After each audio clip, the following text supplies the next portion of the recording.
এটা যে ন্যায় বিচারের জায়গা সেটাই যেন প্রতিষ্ঠিত হয়। দেশে আন্তরিক এবং কতটা সহযোগী মনোভাব নিয়ে কাজ করে।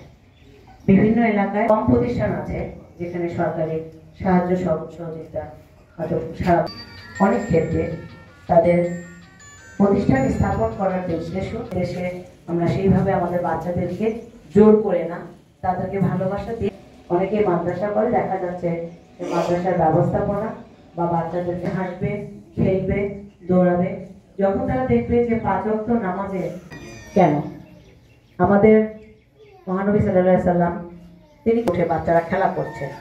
বিশ্বের অন্যান্য আপনারা দেখবেন যেহেতু এখন মডার্ন টেকনোলজি ভালো আছে, এটা কোনো সফলতা বা কোনো ক্রেডিট আমার না, কারণ হচ্ছে যে জয়পুরহাট মেলা সৃষ্টি হয়ে যায় বা স্থাপন হয়ে যায়, একটা চিত্র আমাদের চোখে ভেসে ওঠে, যেটার কারণে আমাদের পরিসরটা অনেক ছোট।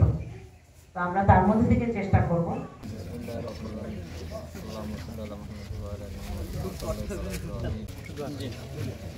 اللهم آمين. اللهم السلام منك هديتنا وهب لنا من لدنك رحمة إنك أنت الوهاب.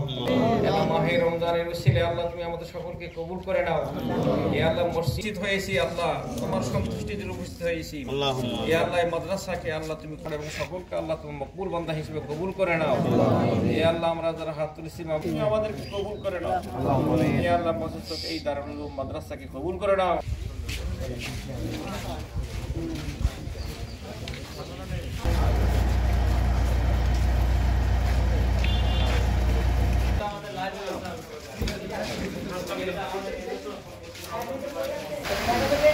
সংগঠন করে পলিটিক্সে যাবে, ঠিক আছে, যে যেখানে যাবে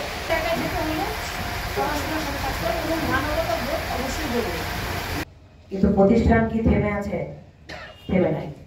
আজ পর্যন্ত বলতে পারবেন কোন মসজিদ, কোন মাদ্রাসা স্থাপন হয়ে সেটি বন্ধ হয়ে গেছে, কিন্তু অনেক ধরনের প্রতিষ্ঠান, অনেক শিক্ষা প্রতিষ্ঠানও কিন্তু অনেক সময় বন্ধ হয়ে গেছে।